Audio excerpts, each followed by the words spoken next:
ഞാൻ ദുബായിൽ ബിസിനസ് തുടങ്ങാൻ തീരുമാനിച്ചപ്പോൾ 2 കാര്യങ്ങളാണ് തീരുമാനിച്ചിരുന്നത്. ഒന്ന്, അതിലേക്കുള്ള ബിസിനസ്സിലേക്കുള്ള എൻട്രി വളരെ എളുപ്പമായിരിക്കണം. അതുപോലെ തന്നെ മറ്റേത്, ഈ ബിസിനസ് പൊട്ടിപ്പോയാലും, അതായത് തിരിച്ചും പരാജയമായി പോയാലും അതിലൊരു കോസ്റ്റ് ഓഫ് ഫെയിലിയർ വളരെയധികം കുറവായിരിക്കും. ഇപ്പോഴാണ് ഏറ്റവും ചെയ്യാൻ എളുപ്പമുള്ളത്, എൻട്രി എളുപ്പമുള്ള ഒരു ബിസിനസ് ആണ് എന്തെങ്കിലും ഒരു റീറ്റെയിൽ ബിസിനസ് ആയിരിക്കും എനിക്ക്. കാരണം എനിക്ക് വേറെ പ്രത്യേകിച്ച് സ്കില്ലും കാര്യങ്ങളൊന്നുമില്ല.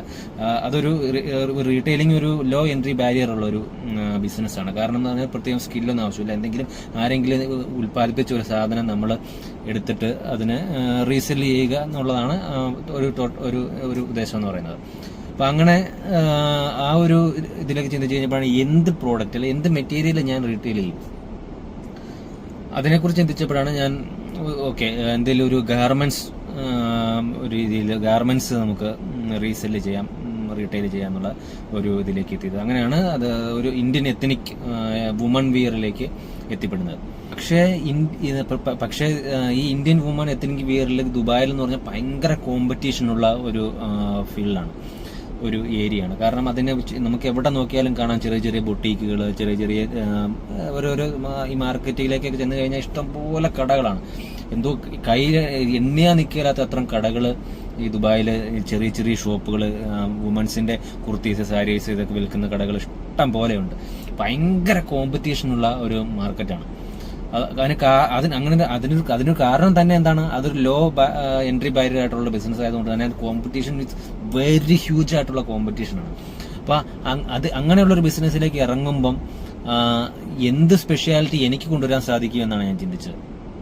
എന്നെ കൊണ്ട് എന്ത് വ്യത്യസ്തമായിട്ട് ചെയ്യാൻ സാധിക്കും.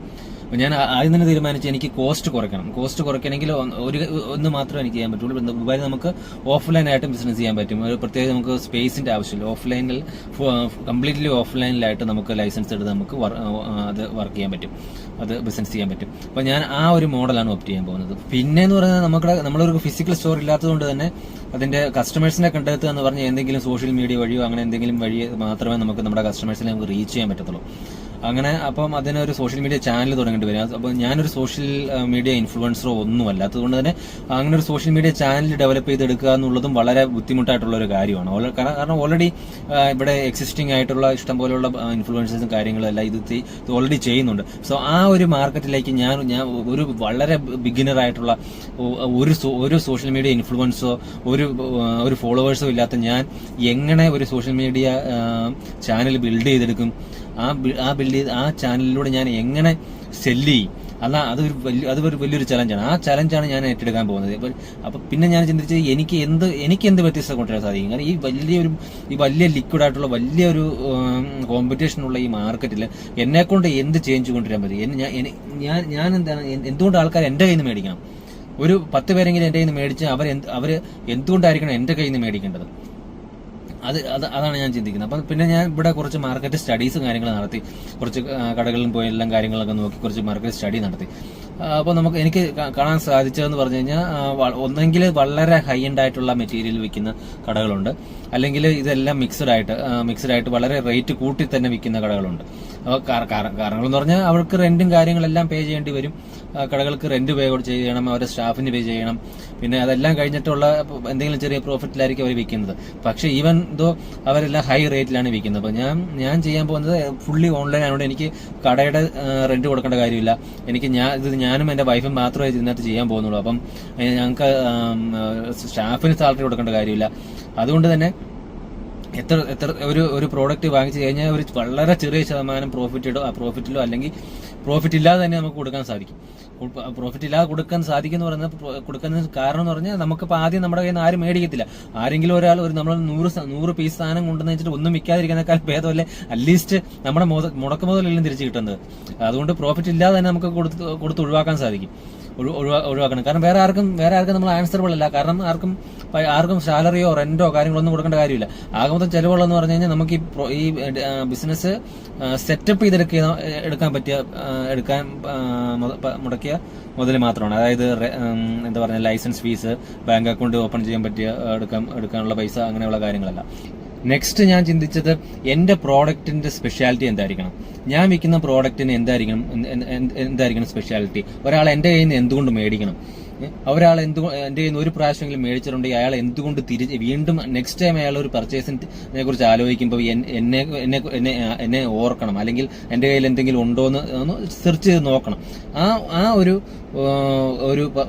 രീതിയിലേക്ക് എത്തണമെങ്കിൽ ഞാൻ എന്ത് ചെയ്യണം?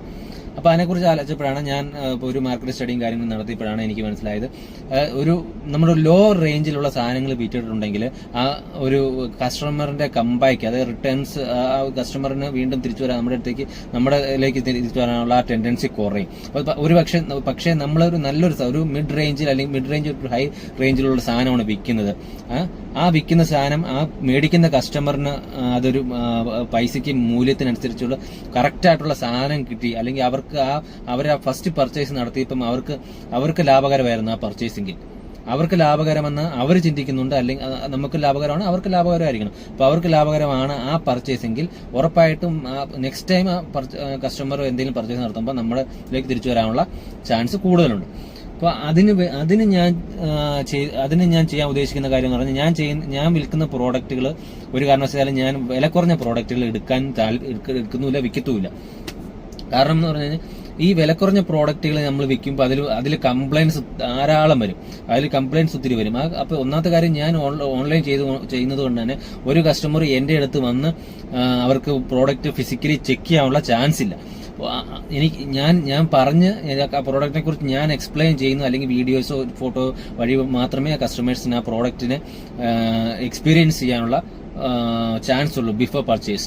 സോ എനിക്ക് ചെയ്യാൻ സാധിക്കുന്ന പറഞ്ഞാൽ, നല്ല പ്രോഡക്റ്റ്, ക്വാളിറ്റി ഉള്ള പ്രോഡക്റ്റ് എടുത്ത് ആ ക്വാളിറ്റി ഉള്ള പ്രോഡക്റ്റിനെ കുറിച്ച് ഞാൻ പറഞ്ഞിട്ട് ഫോട്ടോസ് വീഡിയോ എടുത്ത് ഓൺലൈൻ വഴി കസ്റ്റമേഴ്സിന് വിൽക്കുമ്പോൾ അവർ എക്സ്പെക്ട് ചെയ്യുന്ന ഒരു ക്വാളിറ്റി അതിനുണ്ടെങ്കിൽ അതിന് റിട്ടേൺസ് കുറവായിരിക്കും, അതുപോലെ തന്നെ കംപ്ലൈൻസ് കുറവായിരിക്കും. അപ്പം നെക്സ്റ്റ് ടൈം അവർ ഒരു പർച്ചേസ് നടത്തുമ്പോൾ എന്റെ കയ്യിൽ നിന്ന് തന്നെ മേടിക്കാൻ, എന്റെ ഷോപ്പിലേക്ക് തന്നെ തിരിച്ചു വരാനുള്ള ചാൻസ് കൂടുതലാണ്.